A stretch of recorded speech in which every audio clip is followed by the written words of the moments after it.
Hey, what's up everybody? 8-Bit Flashback here. Today I want to share with you my retro arcade room, which consists of a few older consoles, various joysticks, TVs, and even a Dreamcast set up for arcade racing with a steering wheel. And here's a quick look at the arcade room in action.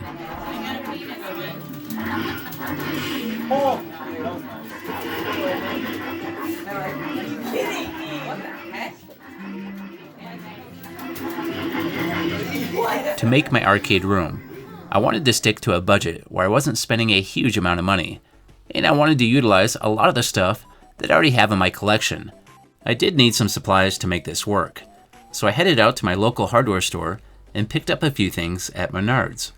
An 8-foot folding table for $60, along with a bench seat for $30 and 2 chairs at $10 a piece. I also got some LED lights at $5 a piece, a TV mount for $10, and some surge protectors for $10. Then I picked up 4 used TVs at thrift stores for right around $30 each and an office chair for $15. Now I did have most of this video game stuff already, but I did buy a few joysticks and I'll go over those prices here in a few. After testing to make sure everything was working properly, I had some serious cable management to do, and what works really well for this, and is a cheap solution, is just a roll of electrical tape. The LED lights add a nice touch at night and give it more of an arcade feel. Here's a look at where I have the LED strip on the table behind all the TVs, and this produces a nice glow that you can see pretty good at night. To set up my Sega Dreamcast for arcade racing, I did already have a built-in desk in my room that worked great for this. Again, this required a lot of cable management to make it not look like such a disaster, and I also secured the steering wheel to the desk with screws and secured the pedals with some brackets as well. Then I centered the TV at optimal height for a good viewing angle and outlined the edge of the TV with some LED lights, and I think it turned out great.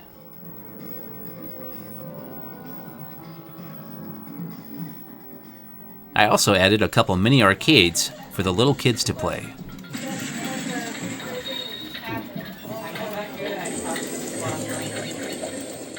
Now let's go over some of the other costs for this retro arcade room. And keep in mind, these prices are just an average based on my experience with retro game hunting and my location. Super Nintendo, $60. Super Nintendo joysticks, $25 each. Super Nintendo multi-cart, $22. The Nintendo Model 2, $50. Nintendo multi-cart, $20. Nintendo Edge joysticks, $20 each. The Pandora's Box all-in-one joysticks, $150. The Sega Dreamcast Sports Edition, black, $60.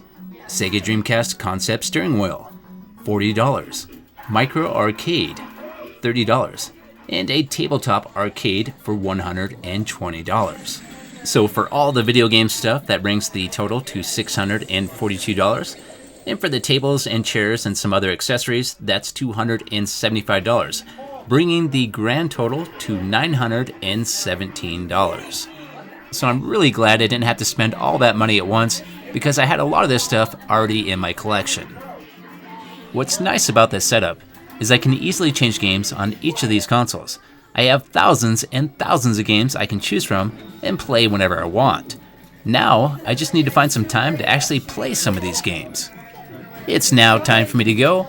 If you like this video, if you could, hit that like button, and have yourself a great day, and I'll see you next time. And I'm going to leave you with a little bit more of my arcade room footage. Oh, I almost forgot. I have a little quiz for you.